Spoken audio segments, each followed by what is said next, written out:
minute drive, and he was on point on the outside, down the middle of the field, ripping through his progressions. It was literally a veteran drive. And so, man, this competition is going to be really interesting because, but also, can we talk about the wide receiver? Like, we say we have no wide receivers in Cleveland. Like, I like all these guys. Troy Thrash, Gage Larbadan, Caden Davis. Like, they got some good young players. So let's get excited about that. That's a great catch right there. It's incredibly difficult down there. I've been there in that red zone throw right there.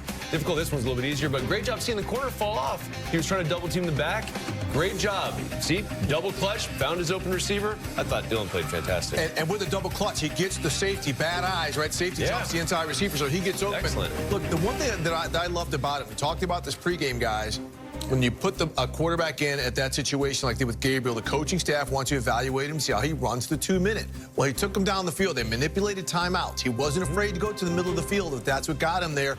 But the timing and the rhythm of that offense against a basic kind of zone defense allowed them to move the ball. Dylan Gabriel went off of reads, the timing. David, you know this position well. When you see this guy 7 yards here, 7 yards there, those add up pretty quick to get you down the field instead of taking shot plays. It's boring football, yeah. That's what we talked about before the game. Is like, be boring, but that's excellent football. And I think that, like, when you look at this, and we were kind of digging into this, like when they're playing him right before the halftime, maybe coming out of half even, like, I really believe, like we've talked about 4 quarterbacks, but they're trying to see if he could be the backup. And for me personally, if I'm sitting here right now, yes, Dylan Gabriel can be your backup quarterback. Right, so I think that there's going to be interesting decisions to be made. Do you want to keep 4 guys? Joe Thomas has been saying we can't keep 4 quarterbacks. He said it probably 20 times on the broadcast, so it's going to be interesting what they do here. Yeah, because, Steve, you talked about linebacker depth and really a lack thereof. Yes. 4 quarterbacks, that was Joe Thomas's point during the broadcast. And, oh, by the way, I know I said we'd start with Joe Flacco. He looked pretty good, 9 of 10 passing to start off with the touchdown. Touchdown drive, moving down the field. Again, he's going against the Rams backups, but you wanted to see this out of Joe Flacco. Yeah. Because this whole starting unit was in there. He got to Boston and Njoku.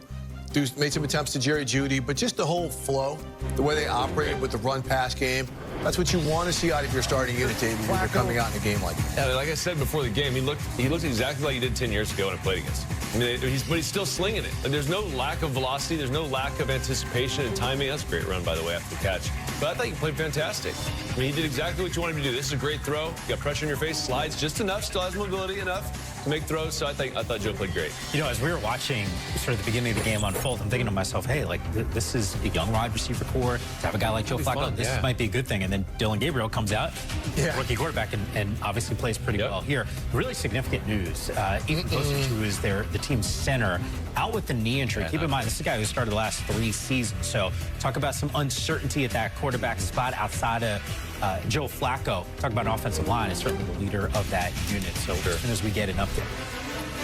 This, the rest of the slate here on NFL Network. Just put your feet up on the couch, relax. We got second half action of Rams and Browns coming up, and then Seahawks and Packers around the corner. Jags and Dolphins and Raiders and Cardinals close out our coverage at 10 Eastern time. All right, in pregame, I threw out the question to you. More pressure, Dylan Gabriel or Shedeur Sanders? I didn't know which way you guys were going to go, and you roll with Shedeur. Now I'm thinking to myself, after what I just saw before halftime from Dylan Gabriel, that pressure just got ratcheted up a little bit for Shedeur. Yeah, absolutely, because you can see it. You can see it, Dylan, when he was in last week. There's just precision there. He understands what's happening, like even on the sideline. Like, I know this shouldn't bother me, but like when Joe Flacco was in, Dylan Gabriel had his helmet on. He was looking at the wristband. You know, Dylan's in, and Shedeur's kind of just chilling. So, I mean, I need to see that type of precision. Like, I know he can make these splash plays. I know he can make off-target, off-schedule plays. Like, that is all great. But what we saw that was great out of Dylan was some efficiency, some warm and fuzzies like I talked about, making Kevin Stefanski and these guys feel comfortable. This stuff is all awesome. And I want Shedeur to play excellent football, but he's got to lock in a little bit and be more precise for me. And the pressure is more on Shedeur. One, because of the name, the hype, all that good stuff. Even though he was drafted behind Dylan Gabriel. I would love to see Shedeur Sanders get an opportunity at the end of the game to maybe come from behind. Yeah, to lead a drive like we saw from Dylan Gabriel. Love that. Did at the end of the half. So to show that he can do those types of things, regardless of who's in the ball game, that he understands the situation, like we saw all through college at Colorado and Jackson State.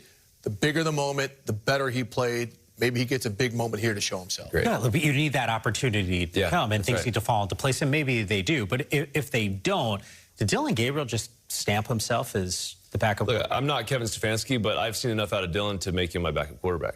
regardless of what happens, even if Kenny's there. So you guys have Kenny Pickett's. Yeah, exactly. So we see what happens there, but I mean, Dylan's done a good job. Yeah, I mean, the reality is Kenny, we just haven't seen him in the preseason at some point. Like, not exactly sure how healthy this guy is. And I know we've been building this up as like the final audition. I mean, the reality is Joe Flacco, QB1, we know that. Feels like it's going in that direction with Kenny Pickett trying to figure out what he's going to be once he gets those opportunities and those reps. But looking forward to see Shedeur in this second half spot, whether it's moving up the depth chart or maybe even a starting role. But when it comes to QB1 in Cleveland, Joe Flacco, the guy, he and the starters probably getting around 20 to 25 reps in this game. What's it like, the OG, when you're out there and you get your first reps of the preseason?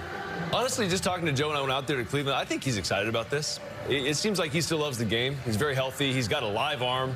So getting out there, and obviously with him being gone last year, too, he had some success here in Cleveland. But let's get out there. Let's get into a real game plan, which is going to be a little bit what we see today. Because you don't put the starters out there in the last preseason game and not do something trying to recreate what you're going to do week 1. So I think that'll be fun to see what this new offense looks like. And I say new, but it's old. It's now Kevin Stefanski went back to his roots, said we're going to install the offense we had a couple years ago, and let's get after it. It's going to be fun to watch. And it's going to be good for Flacco because, remember, he was the backup last year with the Colts. He started a couple games, but he hasn't played football in a while. Yeah. So the fact that he can actually get there on the field against the Rams, 3rd and 4 teamers, and get the whole operational thing going with the starting unit, I just think that whole part, David, you talk about this being a dress rehearsal for week 1 with maybe doing some scheming in here. I think that's really important for Flacco, again, because he just hasn't played in a game for, probably a calendar year almost. Yeah, linking some of the mental reps with some of the physical ones, at least for about 25, 30 snaps in this ball game. Meanwhile, you got a couple rookies that are trying to solidify that QB2 spot, although Kenny Pickett's like, yo, Mike, pump the brakes here for just a second. We still have Dillon Gabriel and Shedeur Sanders. Pickett, by the way, dinged up. But when it comes to these two players, this is what they've done in the preseason. Shedeur in week